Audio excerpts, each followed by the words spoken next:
Hello, good afternoon, everyone. Thank you very much for joining us for this session today. You'll just give 1 or 2 minutes while people to join us. We will start in about 2 minutes. Thank you very much.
Okay. Okay. Good afternoon, everyone. By way of introduction, my name is Jenny Lawton, and I'm the team leader for Australia Awards Africa. I am. We're very excited to host you today on this webinar, and we hope that the information will be helpful for you as you consider whether like to apply for an Australia Award Scholarship, and also if you have any specific questions that we may address. Just a few housekeeping rules before we start. We have a number that we need to get through during the hour today. I'll ask you if you have a question, may you please type it in the chat box, and at the end of each section, I'll take 1 or 2 questions, and then we'll continue with the presentation as we go along. I'll try and answer as many questions as I can, but today's session is more about me providing you with some information. Next week, at the same time, we'll also be hosting a question and answer session. In that session, we won't be, I won't do a presentation, but we'll merely start the session and we'll address any questions that people may have. If I can also maybe just say to everyone, it's very difficult for us to make an eligibility judgment based on very limited information that people sometimes share in the chat. And so in general, we with answers to your specific questions, just because we don't know your individual circumstances. And so it's very difficult for us to actually make an assessment that says, yes, you are eligible, or no, you aren't eligible. We'll try our best as we go along to answer as many questions as we can. But please just be aware that it may be that we're not able to answer specific questions. Again, if you do have questions, please type them in the chat box. It may also be that we're still getting to the topic that you are interested in. And so I might say, look, I'll answer that in a minute when we get to the slide. We hope you find this session useful, and we hope that it will help you prepare if you decide to apply for this scholarship. Okay, so I think the first thing to do is to just give you a little bit of background around the Australia Awards program. So it's very important to note that the Australia Awards program is slightly different to most scholarships that you are familiar with, particularly because we have a development aspect towards our scholarship, and it's not just about sorry, I'm seeing a question in the Alexander. Thank you for your question. We will get to English language in a few slides, and so I will answer that when we get there. Sorry, if I can maybe just if you can hold your questions until we've been through some of the slides. A lot of the information that you're asking for will be covered. So I won't address your questions at this point, but if you just give me a few minutes to go through some of the slides, you may find that the questions will be answered.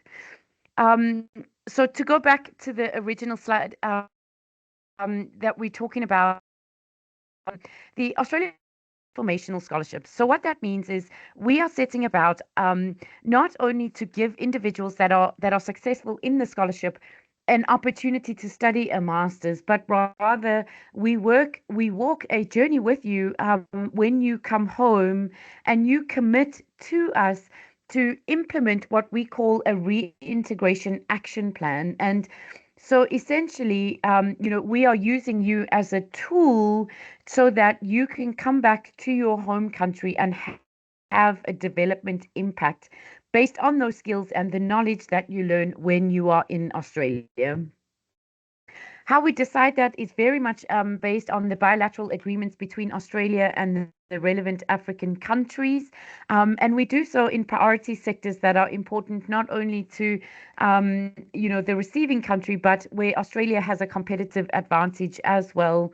So in a few moments, you will see I talk about the eligible priority sectors that we will accept scholarships in, and it's important for you to be aware of those. So essentially, it's so important that when you're thinking about applying for the Australia Award scholarships, you're not only considering yourself, your master's degree, and what that will mean for you personally or, in your career as such, but rather you think of this in the context of the development of your home country and you think of the SDGs and the development challenges that your countries are facing and how obtaining a master's degree can help you to implement that when you return home. Okay. Um, so, and you, in a few slides, we'll get to some around the, how to submit a good application and what we consider to be so important in this application. So I'm seeing a lot of questions come through about compliance documents like IELTS and who should sign the referee report. But please, I beg of you to stop and think about the development contribution that you can make by getting this scholarship. The majority of people that are not successful on this program is because they have not adequately addressed that development challenge in their application form. So yes, while the eligibility and the compliance is important for you to know how to submit an application, the type and quality of your application is the difference between you obtaining a scholarship and somebody else obtaining a scholarship. Okay, so the first thing I would like to talk to is about the eligibility criteria. So very important to note, I'm going to put up 12 criteria up on the screen. In order for you to be able to submit an application, you must meet all 12 eligibility criteria, right? If you are not eligible based on one of the criteria that I'm going to share, you are not eligible for the program, and we ask that you do not submit an application. Okay? Very important to know you must meet all 12 criteria. So the first thing is, are you a citizen of one of the eligible countries? If yes, you can apply. If no, you can't apply. Secondly, do I hold Australian citizenship or am I applying to be an Australian citizen or permanent resident? If you are not eligible to apply for the program. If not, you are eligible. And the same holds true for your spouse. So if your life partner, your wife, your husband, an Australian, they are applying for citizenship or permanent residency, you as an individual are not eligible to apply. Okay. Are you working in your country's military? If so, you are not eligible to apply. Um, do you currently live in Africa? So, yes, you can continue. If not, you are not eligible to apply. There is only one exception to this, and that is if you are on a diplomatic mission for your country's foreign ministry and you are based outside of Africa, you are eligible to apply. For all other reasons, if you are not living in Africa, you are not eligible. We do take it one step further around living in your country of citizenship, unless you're working for a regional multinational, I beg your pardon, organization. We will discuss that in a moment. Okay. Will I be at least 25 years old on the 1st of February 2026? If you are 25 years or older, you are eligible. If you are 24 on the 1st of February 2026, you are unfortunately not eligible to apply. It's important to note that there is no upper age limit. So if you were 65 and you want to do your master's and you are currently still working, and you meet all the other eligibility criteria, you are eligible to apply. So there is no upper age restriction, but you must be 25 at the time of on the 1st of February 2026. Okay. Am I applying for a postgraduate master's degree? Yes, you are eligible. You are not eligible. Very, very important to note. You are not able to apply for an undergraduate degree. So, in other words, you cannot apply for a bachelor's degree. You cannot apply for a postgraduate certificate or a postgraduate diploma. And you also cannot apply for a PhD scholarship. The only type of scholarship that is available under the Australia Awards for this intake is a master's degree.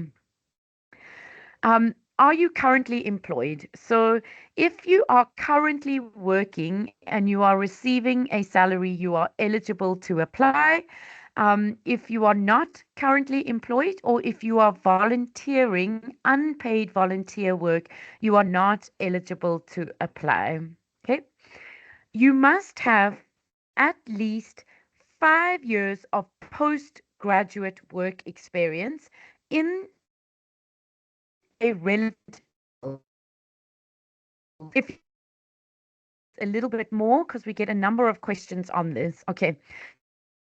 The 5 years of work experience must come after you graduated your bachelor's degree. So we have a number of applicants that potentially were working and studying at the same time. Unfortunately, that work experience does not include or is not considered part of your work experience, and your work experience must be after you graduated your undergraduate degree. It must be paid work, and also it must be in a relevant field. So in about 2 or 3 slides time, I'm going to talk a little bit about the priority sectors,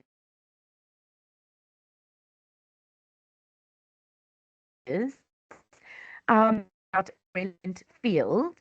Um, for example, if you graduated with a master's, or I beg your pardon, a bachelor's degree in agriculture, you have subsequently worked for 5 or more years as an agricultural extension officer, and you are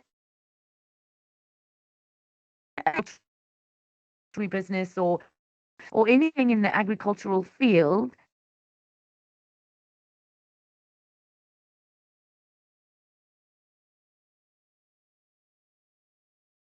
to a degree in human resources, for example.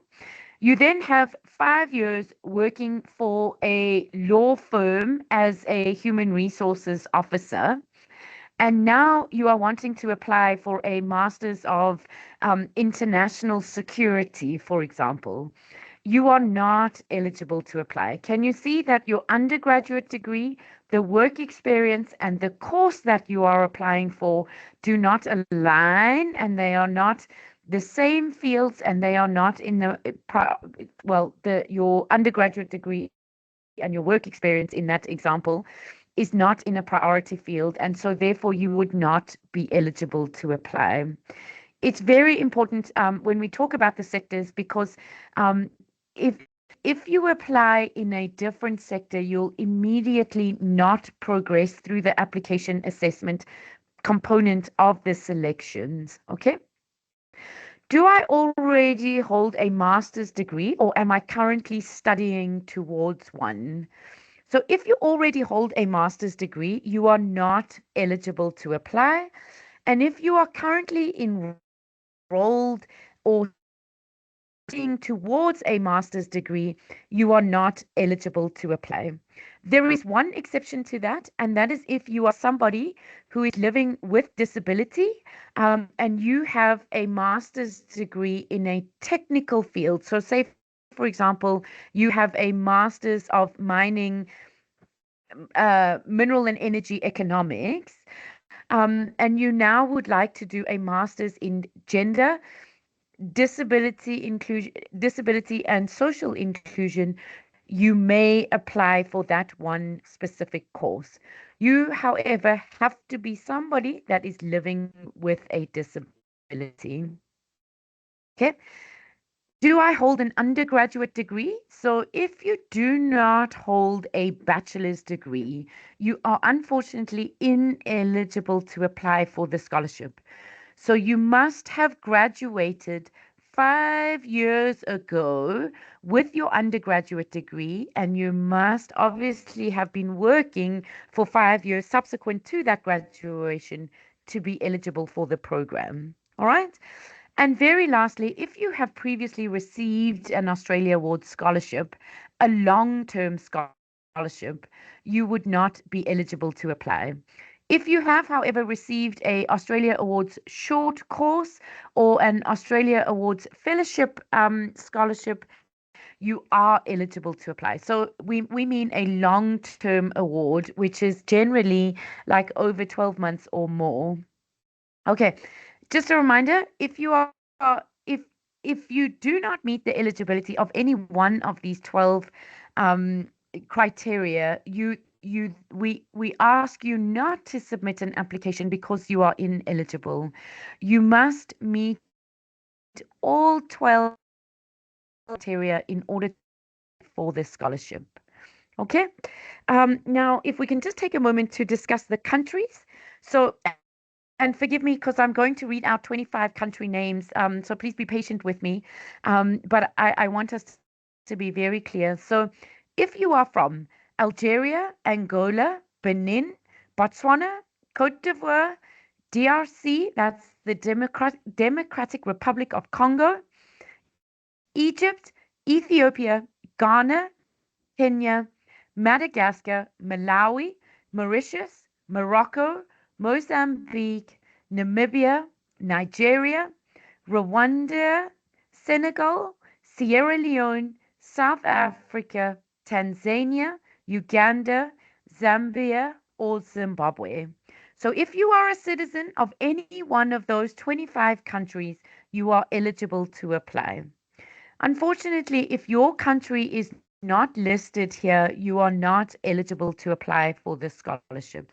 Okay. Importantly, you must be living in your own country of citizenship unless you are working for an African regional organization or on diplomatic mission, like I mentioned before. If you are working for an African regional organization, say, for example, you are Kenyan and you have been posted to Tanzania or Rwanda, you are still eligible to apply. But you must be working for a regional organization. If you are working in the private sector and you are living in that country by your own decisions, unfortunately, in that instance, you are not eligible to apply. Okay. Now, the important part is the sectors. Okay. So you must be working in and choosing to stay in one of these five sectors: agriculture and food security, climate change, foreign policy and international security, gender, disability and social inclusion, and lastly, mining and energy. Okay. Very important to note that we will not accept applications from any other sector. Okay. So you must be working in that sector and you must be applying in that sector. So, what we mean by that is if you are working for, shall we say, your country's national energy regulator, you must be applying for some sort of energy degree or a technical degree. But just because you are working for, shall we say, the Ministry of Agriculture, and you want to apply for a Master's of Human Resources, that would make you ineligible, right? So you need to be applying for a degree that is in that priority sector. So in other words, you are a technical person in that sector. I hope I'm making myself clear, but if there are any questions, please just let me know. Okay. Now, to answer the very quick questions that we got about the English language tests, Tula, thank you for raising your hand. May I ask you just to type your question in the chat box if possible? It's just easier for me to field those questions if you don't mind. Thank you very much. Thanks, Tula. Okay, so very important, and please, I'm going to take a moment to say this a number of times, so you'll forgive me. But if you are from Algeria, Angola, Benin, Cote d'Ivoire, DRC, Egypt, Ethiopia, Madagascar, Morocco, Mozambique, Rwanda, and Senegal, okay? If you are from one of these 12 countries, you are required to submit an IELTS or an English language proficiency test. If you are from any other of the 25 countries that we spoke about, so there was a question around Zambia, Mauritius. Give me a second. Um, okay. So if you are from any one of those other countries that I did not mention now, you do not need to provide an English language proficiency certificate. Okay? So I'm going to just scroll back because so many people get confused. Okay? So Botswana, Ghana, Kenya, Malawi, Mauritius, Namibia, Nigeria, Sierra Leone, South Africa, Tanzania, Uganda, Zambia, and Zimbabwe.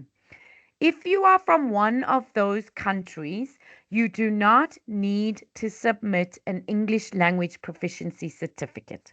Okay? If you are from any other country, you have to submit an English language proficiency certificate. It must be valid on the 1st of January 2026, and we will only accept an IELTS certificate, an internet-based TOEFL test, and a PTE academic certificate. Okay? No other English language proficiency test will be accepted.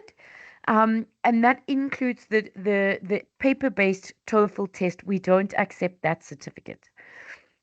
I receive a lot of questions around, yes, I am from Angola, but I studied at an English university. Even if that is the case for you, if you are from Angola or from a francophone or a lusophone country, you have to submit an English language proficiency test. Okay? This is not it. It is partly for us as the scholarship, but you have to meet an English language entry requirement when you apply, if you are successful, and when we apply in the Australia at the Australian university on your behalf, we have to submit that certificate for you. Okay. So if you are from one of the 12 countries that are listed on the screen at the moment, if you do not submit an English language proficiency test, unfortunately, your application will not be accepted. You have to submit one and it must be valid on the 1st of January 2026. Okay. So before I go to the compliance documents, I'm going to pause and just read through some of the questions. So just hold for a moment while I just pull up the questions. Um, okay, if I've answered it, I'll skip over it. So can I still apply without the English language test if I'm Zambian? Yes, you can. I work remotely and my supervisor lives in a different country. Do you accept referee reports that are signed digitally and stamped with the digital stamp because there is no other way for me? Edith, yes, we do. We do accept electronic stamped. My guidance to you would be please don't just type somebody's name, because on the face value of that, it looks like, you could have typed that reference letter yourself. So in general, we do accept electronic signatures and digitally stamped, but try and make it as obvious that your manager has signed it rather than somebody just typing their own name in. Okay. Ravina has asked, I would like to know more about the IELTS. She's from Mauritius. You do not need to submit an IELTS. On the website for Africans, no CV template for the intake of 2026. Can I use my own format? Rhoda, yes, you may. So, a large component of the application form itself will be you inputting, a lot of the information about your CV, but you are also required to upload a CV. The only restriction on that CV that you need to upload is that it must be in English and it must be as up to date as possible. So we see a lot of people submitting CVs based on when they applied for their current job, right? And if that may have been 6 years ago. And so that CV is essentially redundant for us. So it must be up to date as at, let's say, the end of February 2025 or at the latest December 2024. But we need to know that you are currently working, right? And so your CV does provide some supporting evidence of that for us. In general, you can submit it in any format that you like, provided it's in English. Rachel says, is it mandatory to do the IELTS for countries in Africa that have obtained a degree with English language as a language of instruction? So, Rachel, if you are from a Lusophone or a Francophone country or one of those 12 countries I read out, you must submit the English language certificate. If you are from one of the other countries that were in red on the map screen, and you so essentially an Anglophone or where business is conducted in English, you do not need to submit the IELTS certificate. Okay, so let me put my example into practice. If you are from Rwanda and you studied in an English school, like an English university in Rwanda, unfortunately, Rwanda is still considered in Australia as a francophone country, and therefore you must submit an IELTS certificate. Okay. There is a question: can I bring dependents with the study visa? So Noma Gugu, the answer is yes, but there are certain restrictions and requirements that are attached to traveling with your family.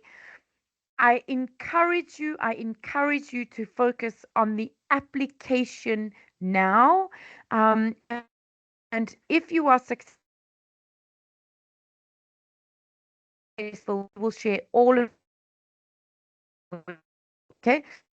English is not my first language, but my undergrad study taught 100% in English. Am I still required to take English test before the deadline? Yes, Yusuf, that is correct.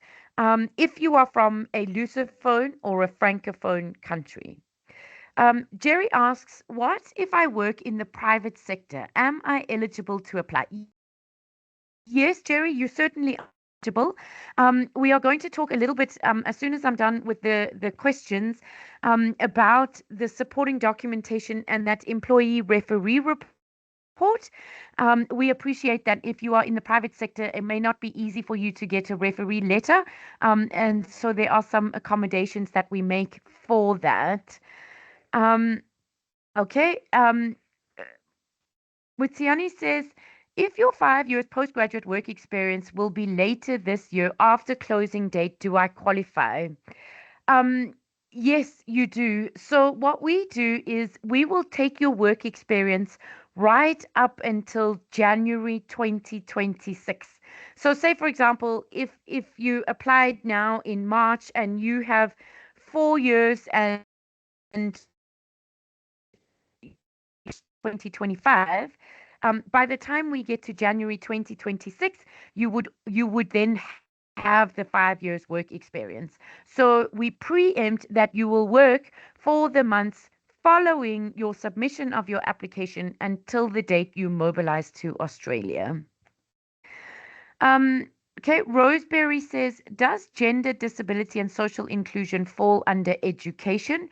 So Roseberry, in general, no. It is a standalone sector in itself. However, inclusive education falls within the JETSI priority sector. What's important to note is that you should already be working in inclusive education in order to be eligible to apply under the JETSI field, right? So if you were I don't want to use the word general teacher, but if you were just in mainstream teaching at a school in your country and you feel you would now like to start learning about inclusive education, unfortunately, you would not be eligible because you have to already have 5 years work experience in that field.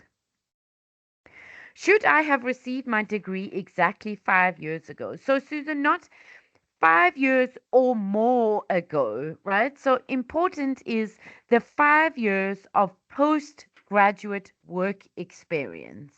Okay.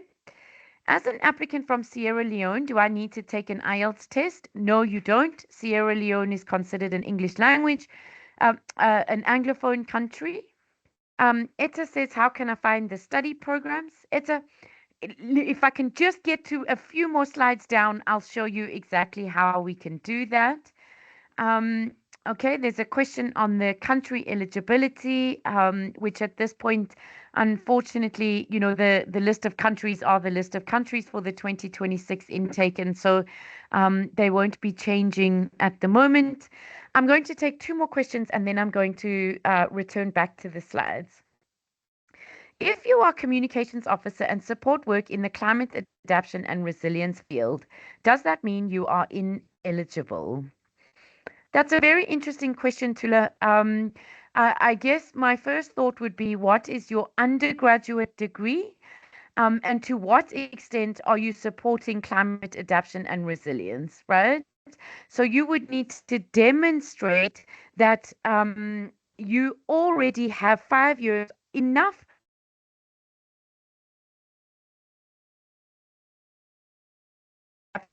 and resilience core.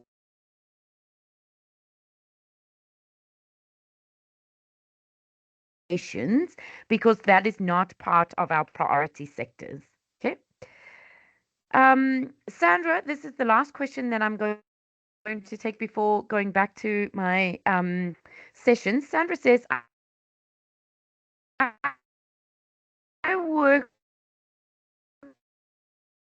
with the middle. So, Sandra, mining and energy are both eligible under the mining and energy priority sectors, right? It's very hard for me to say a yes or a no to your exact question because I'm not entirely sure about the mining course that you are wanting to apply for and whether that is directly relevant to your work as a petroleum engineer and in the Ministry of Energy. So if you have the work experience in the field that you are wanting to apply for that mining course, right? So let's say, I'm just trying to think of an example that is suited to you. So, say, for example, if you wanted to do a Masters of Mineral and Energy Economics, right? You would certainly be eligible because you are working in the Ministry of Energy as a petroleum engineer, and the mining component comes into that. But if you were looking to apply for something in a completely different field, so in other words, you are looking to re-specialize in a completely separate field, you would not be eligible, right? Because your work experience must be in the field that you are wanting to apply for. Sandra, I hope I've answered your question. I'm going to stop there and I'm just going to write down Najabulo at 1424. Okay. And now I'm just going to redirect you to my screen if that's okay. I realize we only have 24 minutes remaining on the session, and so I do want us to get through the slides that I have. So I'm going to just close that chat so I can focus. Okay, so we've spoken about the eligibility component. Now we need to talk about the compliance component, right? So, as part of our assessment, the first thing we'll do is check whether you meet those 12 eligibility criteria. If you do not meet one of them, your application will not progress further than that step, right? Then we need to do is your compliance. So, in other words, have you submitted a complete application? One, have you answered all the questions in the application form? And then two, have you uploaded all of the required documents? So the first one is your passport, a copy of your biometrics page of your passport. Wherever possible, we would like for the passport to be valid, but if your passport has recently expired or you've had no need to travel, upload the expired passport. Please do not go and apply for a new password only because you are applying for the Australia Awards Scholarship. With the exception of the IELTS test for those certain countries, you should not incur any costs in order to apply for the Australia Awards Scholarship Program. Okay? You must submit your undergraduate degree certificate and your undergraduate academic transcript. I beg your pardon. You cannot submit one or the other. You must submit both. If your undergraduate studies were done in a language other than English, you do not need to get those documents translated.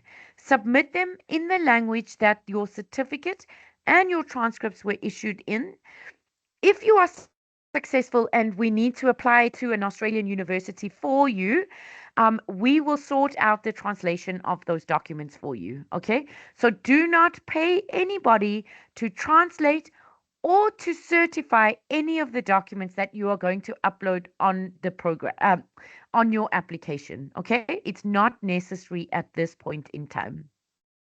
Your CV or your resume, the only thing to note is it must be in English and it must be up to date, right?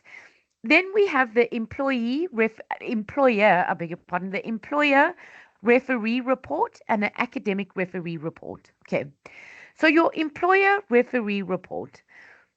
If you are working in the public sector, you need to submit a referee report from your current supervisor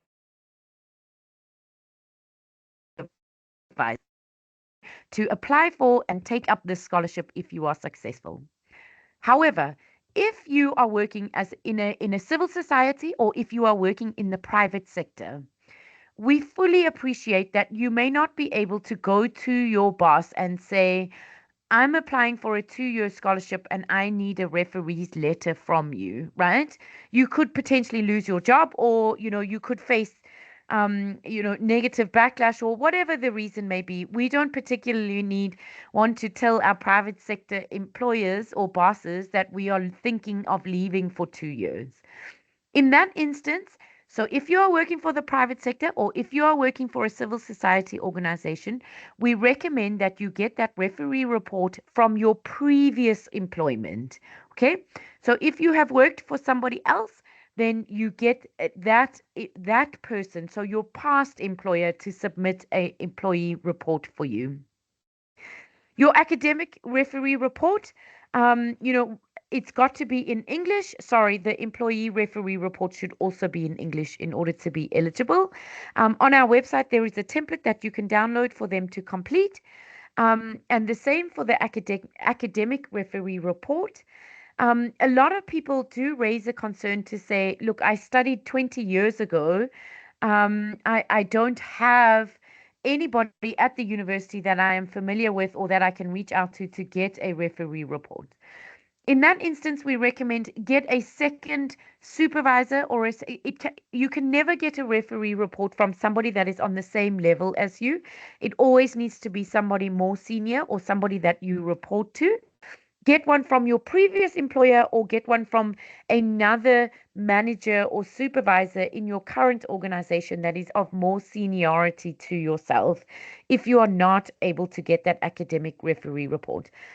Importantly, though, if you can get it, it's very good to have that academic referee report. Remember, these reports are doing more than just one.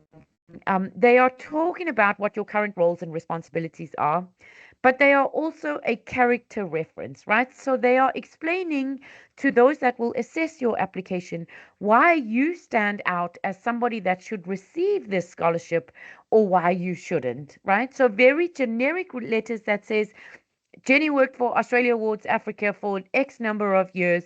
Thank you, goodbye, doesn't add any value to your scholarship. But if it says Jenny is hardworking, she's dedicated, she's confident, she's very technically competent in X, Y, and Z, we can do a lot more when assessing with that referee report, right?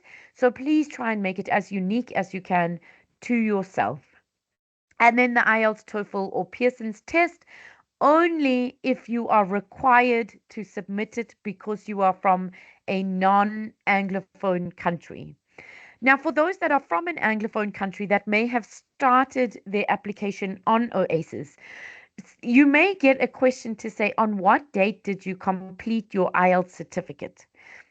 If you are from an Anglophone country, just put today's date. So the system doesn't allow you to skip over that section.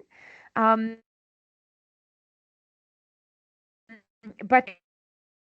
document, because we automatically give it that if you are from an English speaking country. Okay. Now, please, I know everybody has questions about their unique eligibility, but I would like for us to take some time just to talk through a good application.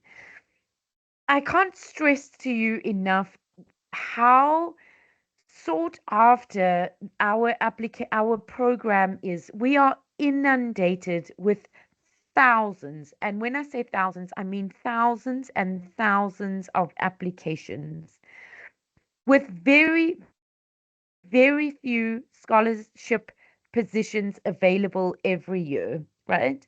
So, in other words, we have to do a number of selection processes in order to get that huge volume of applications to a meaningful number that we can select from, right? The biggest way that we do that is we actually read your application and we try and measure the extent to which you will have a development impact in your home country. Okay? So you'll remember me saying in the beginning, it's not about you, it's not about your promotion, and it's not about your career advancement, but rather it's about how you take those skills and how you take that knowledge and you go and use it in your home organization when you return from the scholarship to contribute to the development impact of your home country. It's critical. I promise you, I'm not lying to you when I tell you the bulk of our assessment is done on gauging your ability to have a development impact in your home country. Okay, so in order to do that, one, there must be a clear link between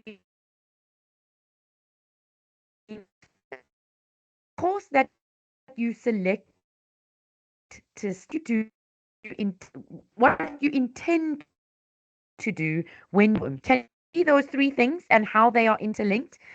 I've spoken about it under the priorities and again under our, when we talk about the development impact that we want you, Gerald, leadership in Australia, what skills and what knowledge will you learn from that specific course that you've chosen?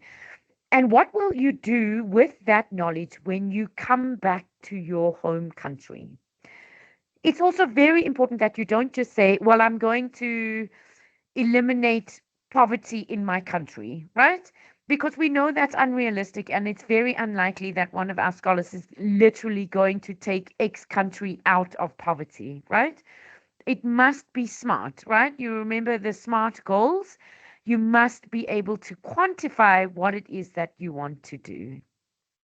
In order to do that, you need to understand which course you want to study in Australia. Please do not just select the first course in your Google search, right?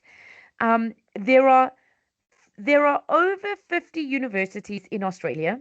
You are able to apply to any one of those universities. Certain universities specialize, for the lack of a better word, in certain areas, while others are specialists in other areas. Some are research universities, other are slightly more technical hands-on universities. You must decide what course is the best for you and why. How will it help you to have that development impact when you get home?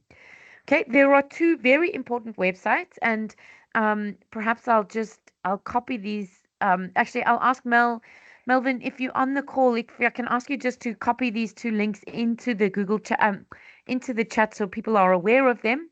But it's studyaustralia.gov.au and it's cricos.education.gov.au. You go to those websites, you type in your area of study, and it will bring you a whole list of all the universities that offer courses relevant to that sector and you can go do your research. Okay. You must be able to clearly demonstrate what skills and knowledge you want to learn in Australia and how you will use them when you get home. I've spoken about that.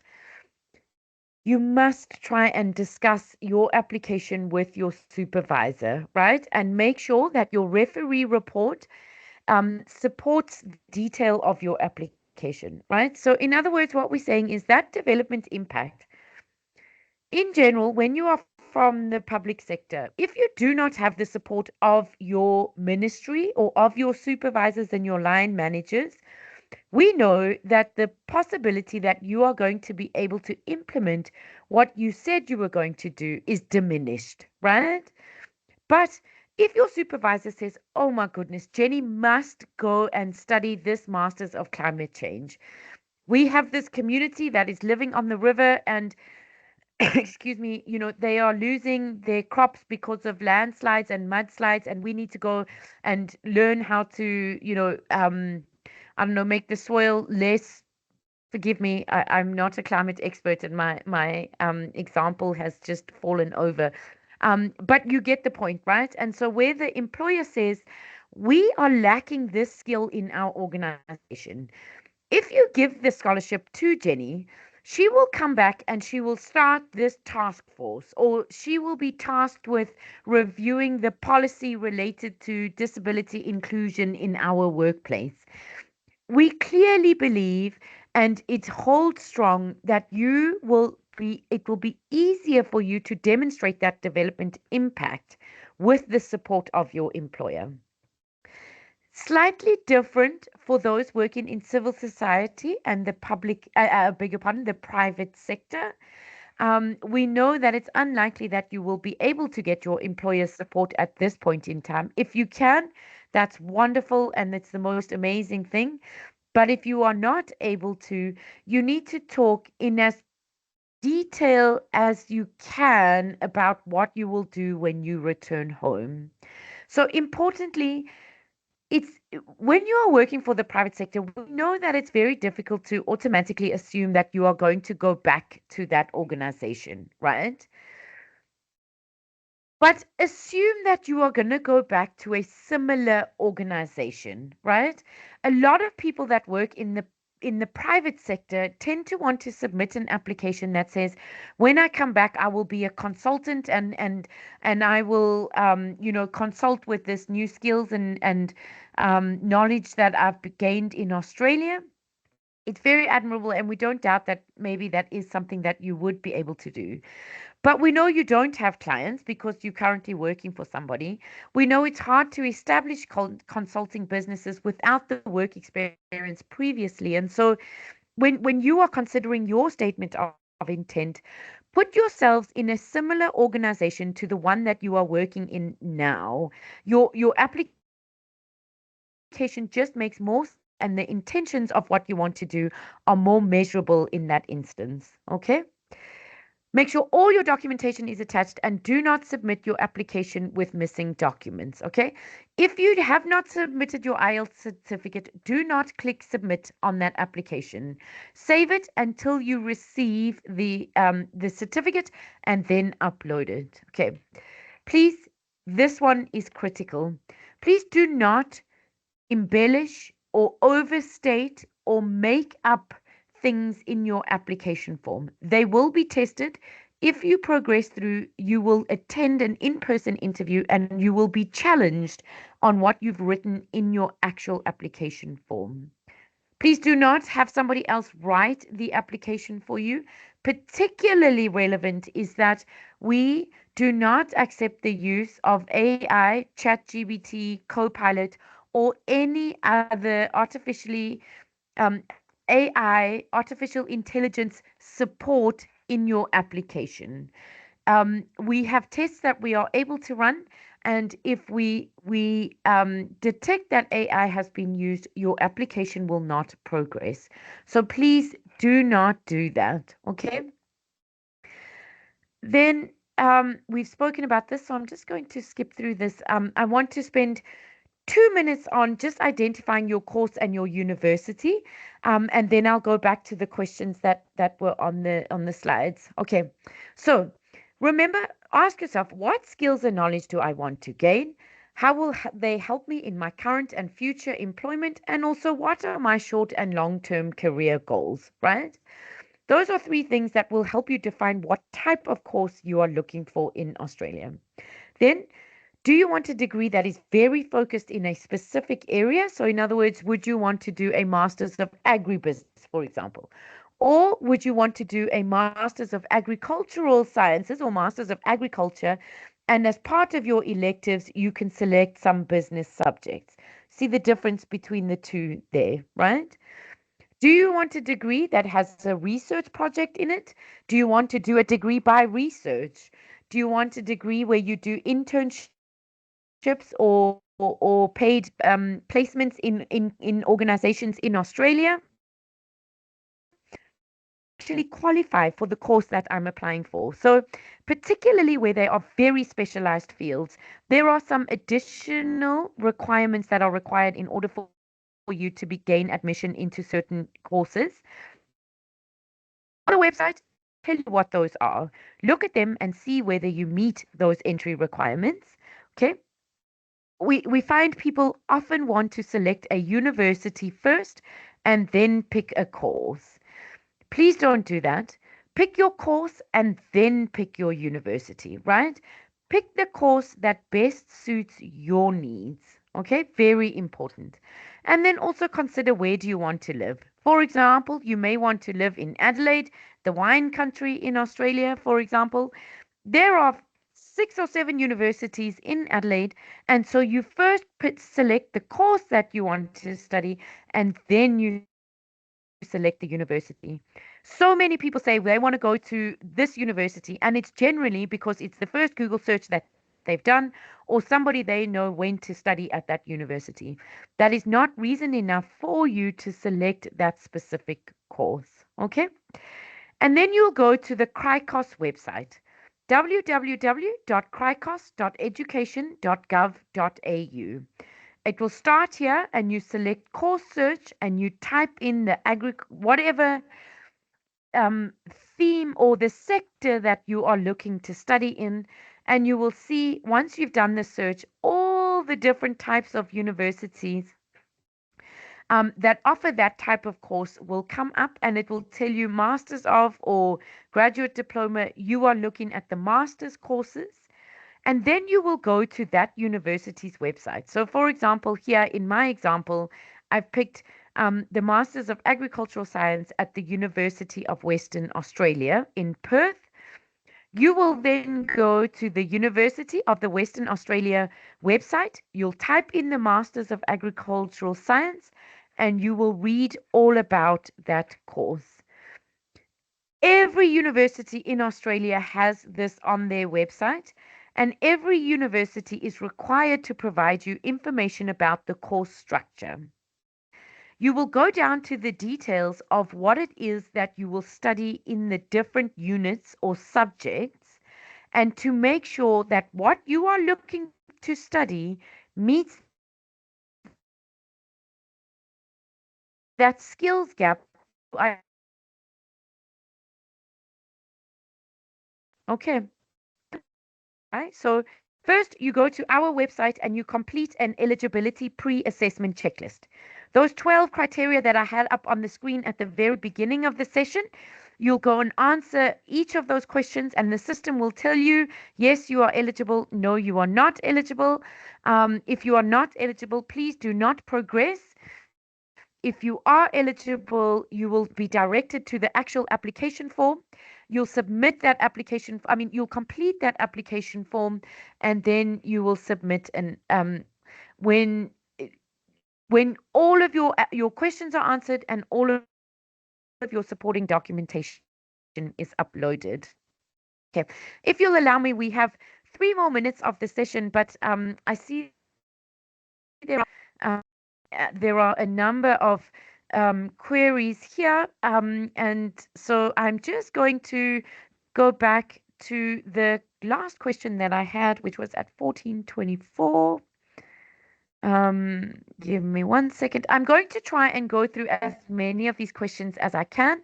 However, at 10 past the hour, we will stop the webinar only because we asked for an hour of your time.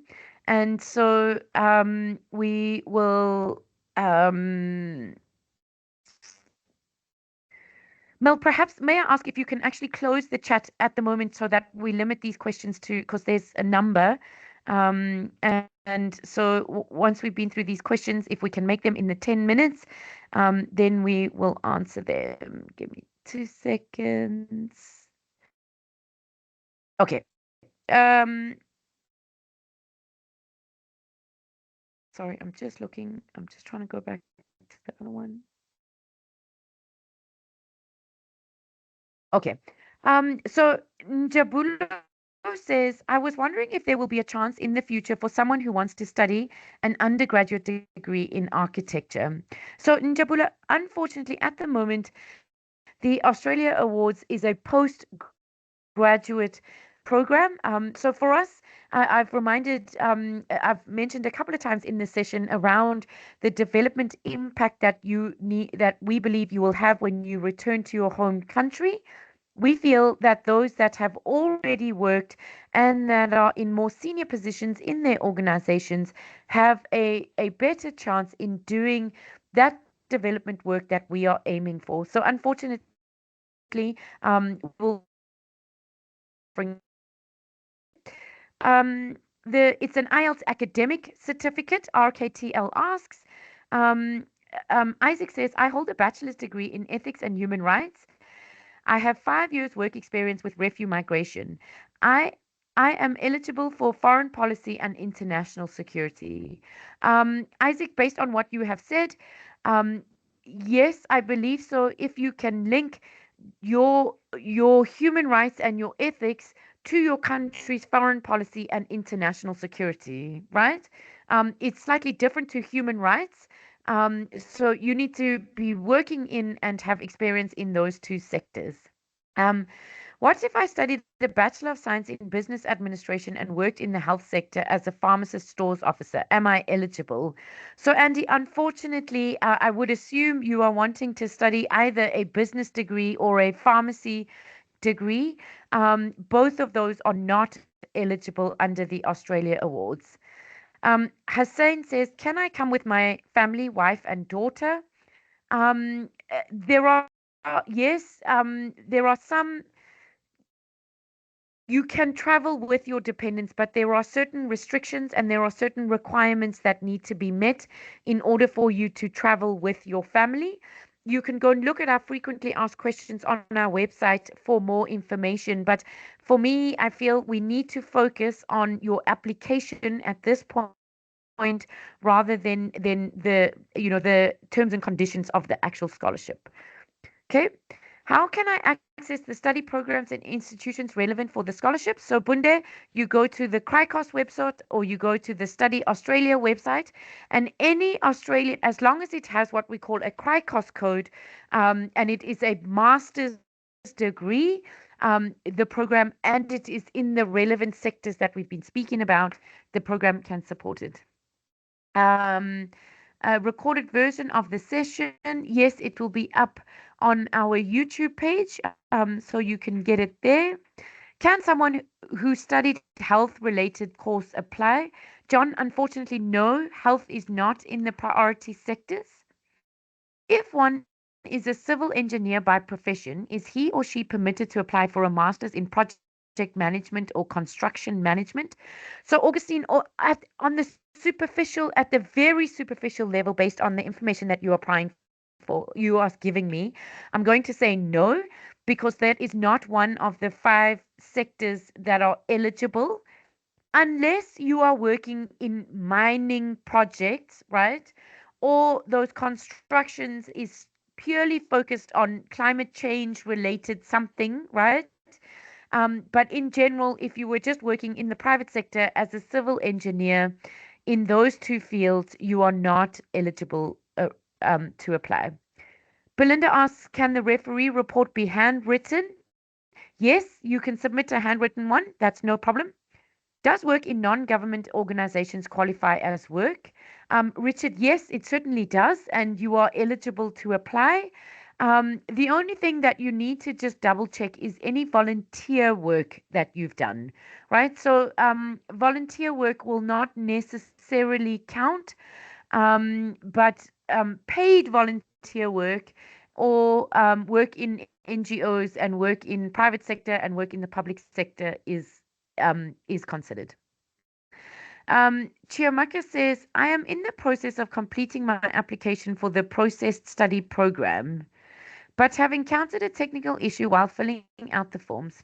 Specifically, the fields under course title, type of study, level of study, and course duration are not responding to either numerical or text inputs.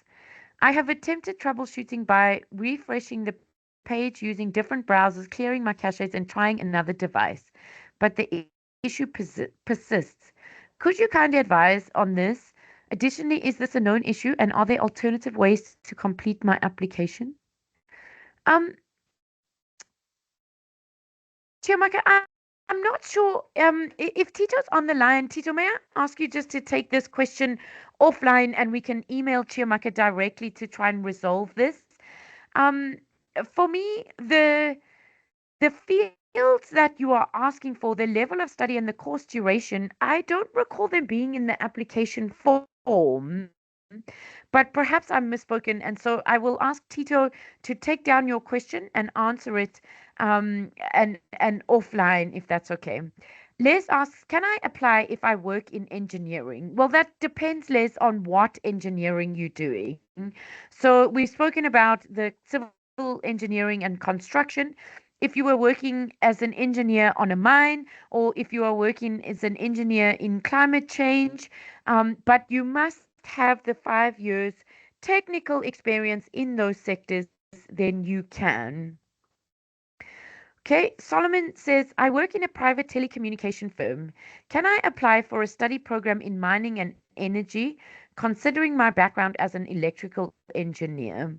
So, Solomon, I'm going to without preempting your detailed information, my first answer is no, I don't believe that you are eligible, only because the work in the telecommunications firm is not mining, nor is it e- energy in the definition of our priority sector. And so essentially, you do not hold the 5 years work experience. Okay. You It's important to note that the scholarship doesn't support people that are looking to change their career trajectory at this point in time.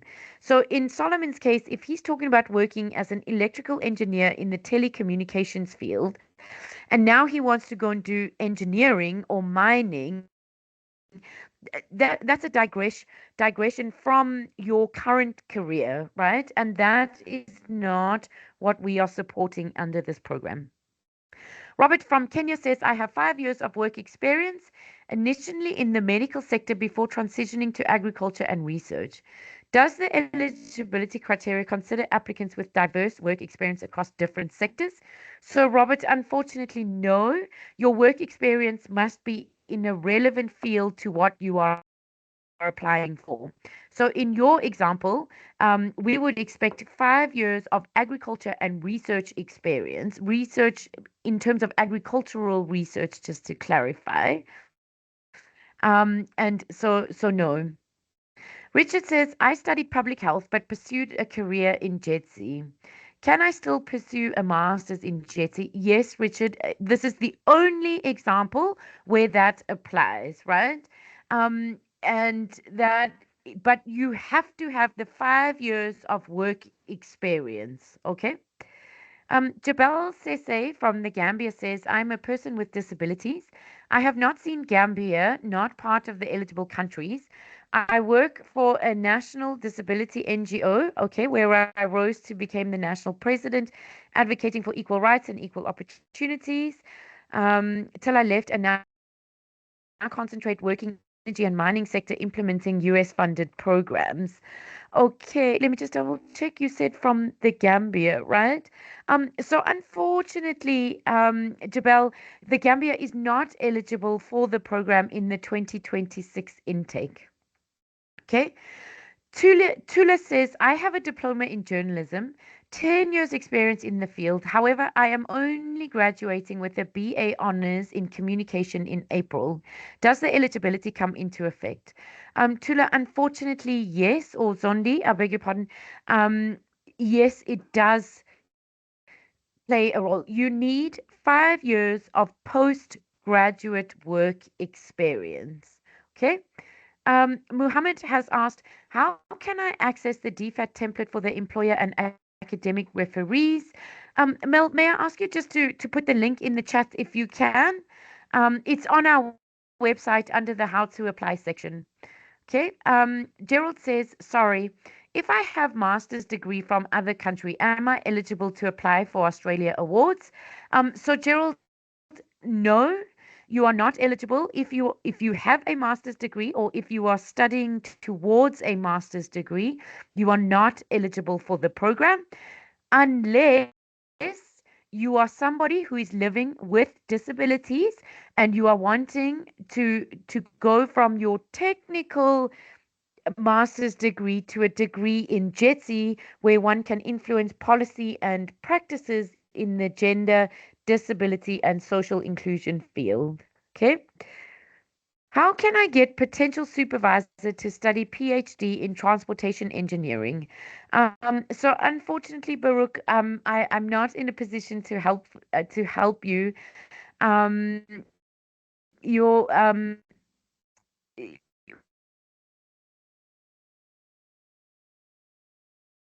PhDs.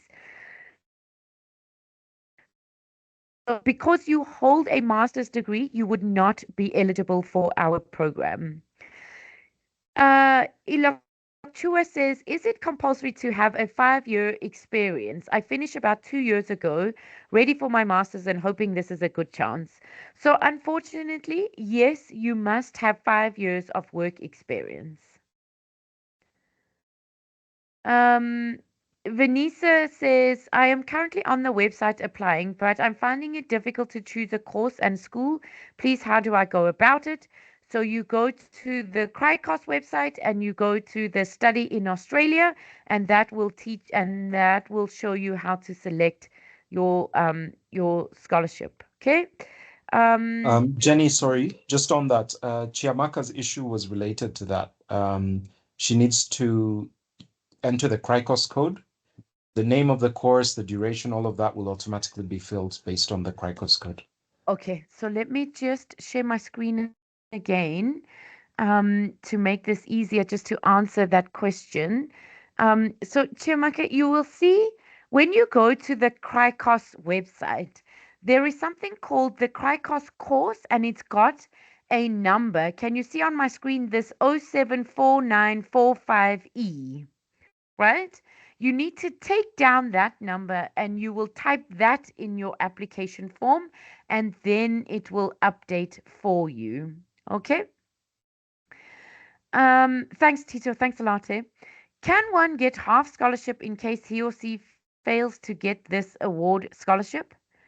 So Isaac, I'm not entirely sure I understand your question, but if you are successfully offered an Australia scholarship, it would be a full scholarship. We would, yes, it's a full scholarship with the entitlements accompanied to it. Is the DFAT template for referees the same employer and academic? Yes, Pandula, it is.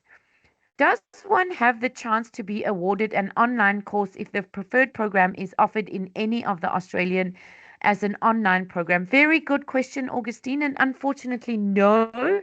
Our scholarship is for in-person study in Australia. Abate asks, can I apply for with volunteering experience? So Abate, if you are somebody that is living with a disability, there are certain instances that that does apply. But in general, your work experience needs to be postgraduate, salaried, or paid formal employment. Bayaletsi says, do you have a scholarship in PhDs? No, unfortunately, we don't offer it at PhD level. Praise says, can my professional reference present the organization's official seal where there is no official stamp? Yes, that is certain October this year. So Takadu's, I beg your pardon, Takadzu, unfortunately, you would not be eligible because you need 5 years of postgraduate studies. Pandula says, can I get the booklet for courses and universities? So, Pandula, I will refer you to the Cricos website and to the Study in Australia website. They have the list of every single course that is available. Bonyonga says, I wasn't very clear on the point number 4 on the eligibility criteria. I am working with police service in my country and very much interested in foreign policy and international security.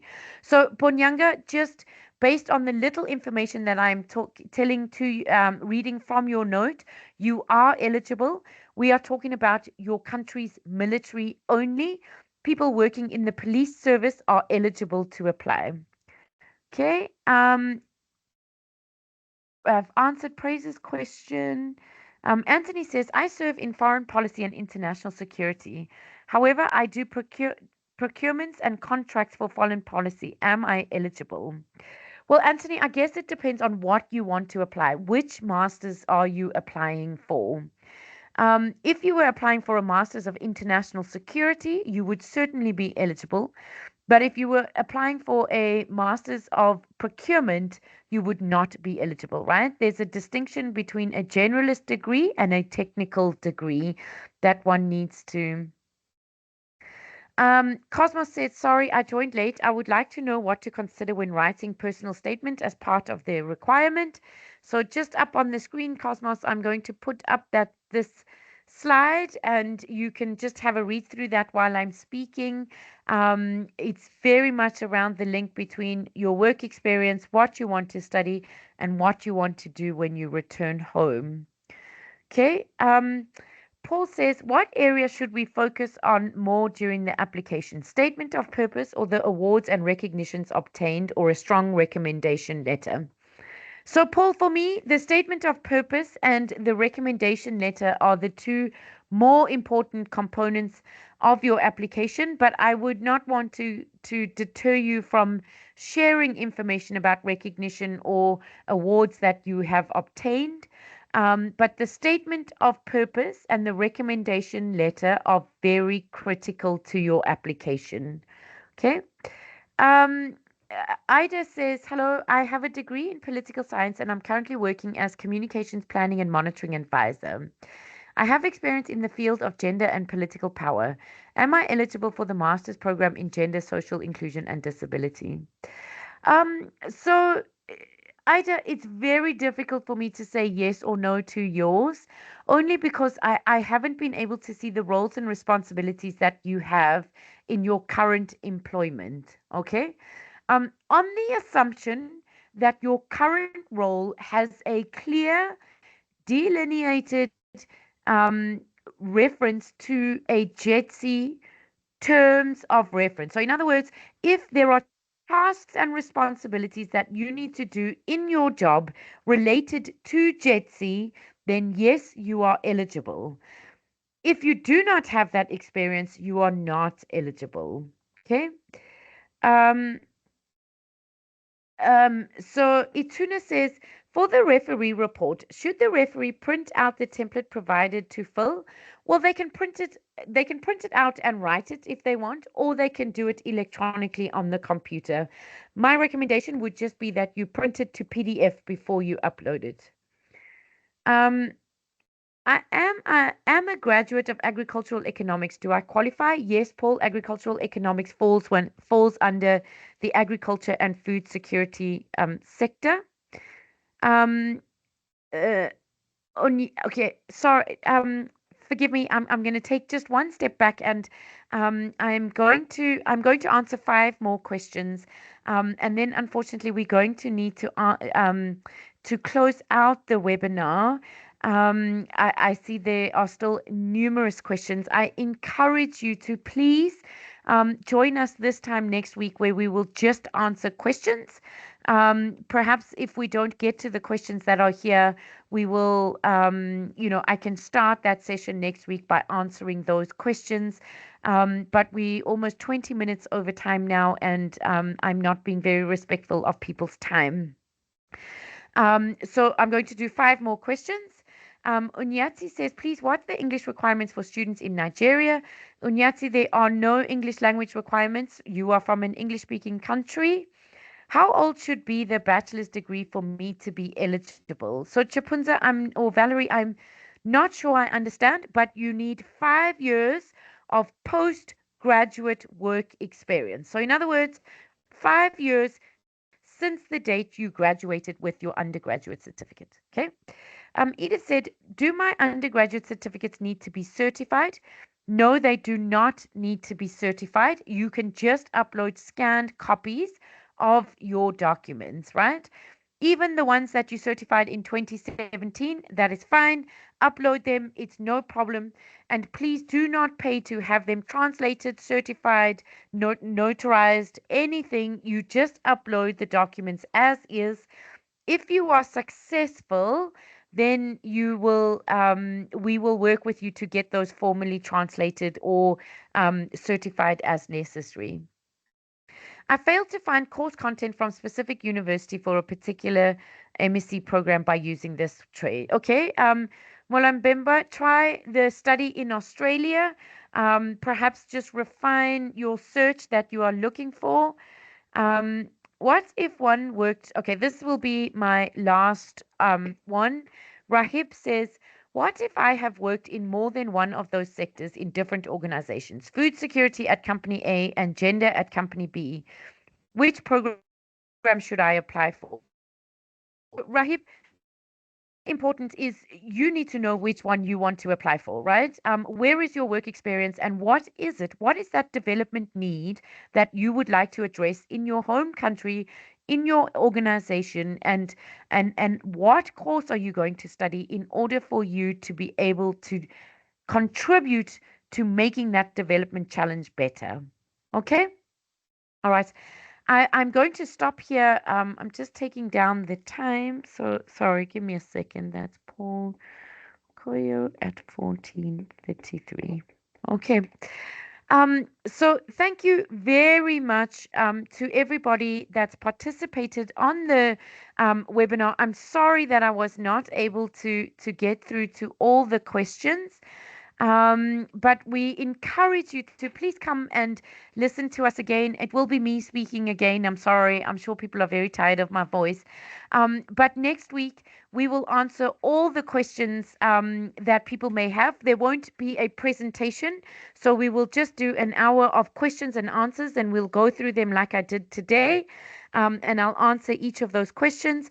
What we will do as well is we will maybe start with the questions that were asked in today's session. So if you wanted, you could join. And if I didn't answer your question, alternatively, you can email our inquiries inbox at inquiries@australiaawardsafrica.org, and our team will be able to answer your questions as well. I want to take this time to thank you so very much for joining us. We really appreciate the engagement. Please take your time to complete a good application form, and we look forward to reading those that are ultimately submitted. So thank you very much. We're going to end the webinar now. Thank you. Thanks very much.